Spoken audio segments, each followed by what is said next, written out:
All right, so here we are, section 3.4, finishing up the chapter and the unit on population and migration. Why do migrants face challenges and what challenges do they face? So what we want to look at today is describing how government policies affect immigration and how immigrants are viewed and treated. So one thing to consider here at the beginning is what's the difference between a physical obstacle and a political obstacle when discussing immigration. So hopefully you should pause and take a second to do that, and then we'll go forward. Hopefully you paused. If not, that's okay. I'm just going to say it anyway. The physical obstacles, things like rivers, mountains, deserts, lack of food, forests, things like that, while a political obstacle is more of a border, legal restrictions, and things like that, as an actual obstacle that people have to deal with in terms of moving from one country to another. So, the political ones, okay, one example of that obstacle is a quota. And that could be a nation's maximum limits on the number of migrants entering from a certain country in a given year. So we're going to look at examples of that kind of going forward today. All right. So one thing to consider is why have quotas and are they even fair to have them? And historically in the United States, ours are kind of more reactionary to the situation. The current quota system in the United States is 700,000 people a year as migrants. This doesn't count refugees, doesn't count asylum seekers. It counts as people legally moving to the United States with the idea of permanently moving to the United States. So people on worker visas, as we said, refugees, education visas do not count. And we also limit it to no more than 20,000 people per a given country. All right, and typically this does have preferences in this order. Okay, 3/4 of all migrants are admitted to reunite families. So again, this is the idea of the chain migration. You usually have to wait at least 5 years for this, sometimes much longer, as we've mentioned before, related to chain migration. So typically 3 out of every 4 immigrants admitted under this quota system per year are family members. So cousins, aunts, uncles, children, wives, sisters, brothers, all that. The second one is the skilled workers. So that again falls under the category of people we again want bringing in over to the country, think related to the brain drain from the previous lesson, all right? And then also the last one is diversity, because the United States was not exactly the biggest fan of allowing people from different parts of the globe into the country historically. So this allows to diversity for countries who have not historically had many migrants coming into the United States. So we'll look at some examples here. So when we talk about this immigration pull to the United States, Asia was not really big, Australia wasn't big, other parts of the Americas wasn't big. It was predominantly Europe. And in 1900 to 1914, it was Central and Eastern Europe. Okay. And then as you can see, we also had that deduction before when we talked about not bringing in people from China. So how might this reflect societal feelings about immigrants? Well, we talked about the Chinese Exclusion Act, which obviously limited the number to try to get it to 0. It didn't happen, but they tried to do it that way. And then you also have quotas following World War I. This is, again, the more nativist feelings. This relates to the KKK resurgence, trying to, again, limit and try and bring in people from Western and Northwestern Europe, not people from Southern and Central Europe and other parts of the globe. So what this meant was that they essentially limited not just all migration, period, but tries to limit them predominantly, so Italian, Greek, Russian, Polish.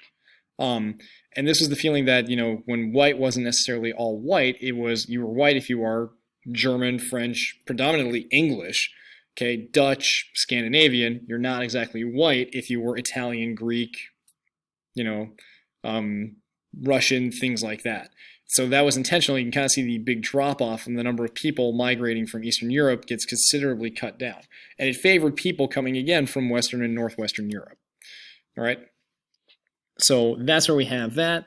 We also have other reactions. So during the Great Depression, we literally moved almost 500,000 Mexicans, some of them even U.S. citizens, from the U.S. to Mexico by force and not really with a whole lot of legal backing with it.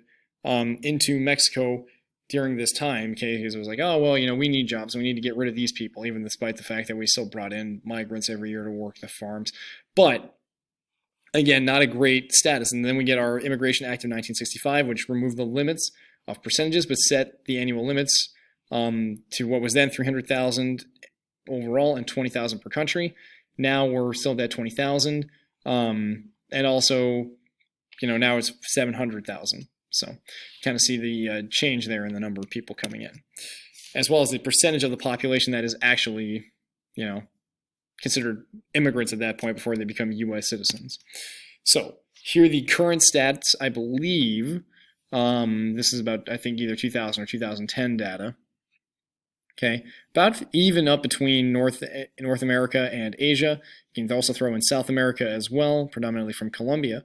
But yeah, so other parts of the globe not really all that represented.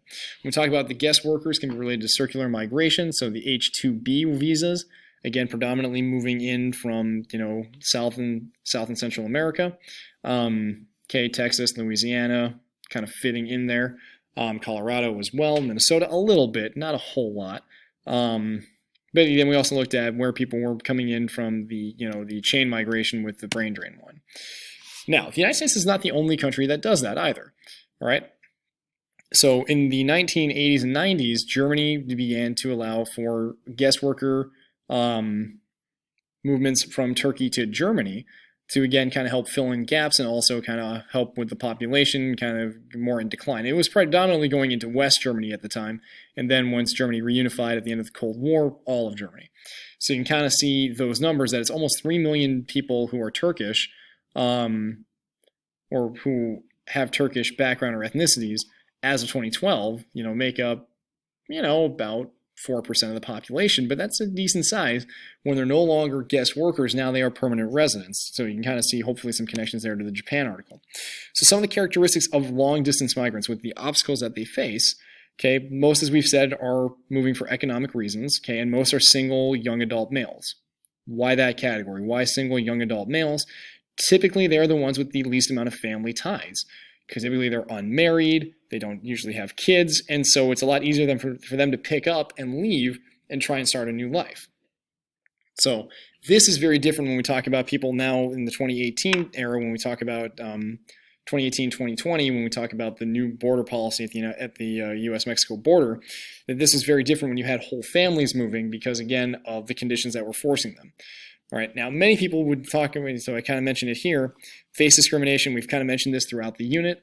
The view of stealing jobs, they're thought to be dangerous criminals, and typically people that, all migrants in general, but also undocumented migrants are typically the ones who are the ones least likely to commit a crime other than crossing into the country when they're not supposed to. All right, it's typically the only crime that they actually commit, that and the tax piece, but again, it's just kind of documented that way, but people kind of espouse them to say, well, they're breaking the law and they're a threat to society. And that's not to say that it doesn't happen, but it's just a very, very slim percentage compared to other types of people and other people in the United States who do commit crimes.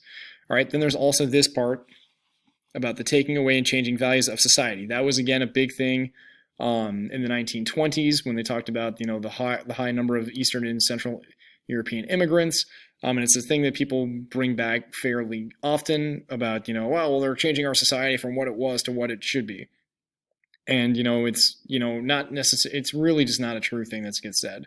It's kind of like a scare tactic to try and convince people not to allow migrants into a country.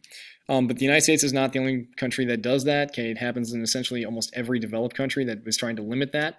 Many countries in Europe, especially with the rise of refugees and asylum seekers, again, from the Middle East as a result of ISIS and the Syrian civil war, also play into that because they want to limit the amount of people coming into their country as permanent residents, because those are very homogenous cultures and peoples. There's not a whole lot of diversity in a lot of Europe, all right, particularly Eastern and Central and Southern Europe. There's not a whole lot there, right?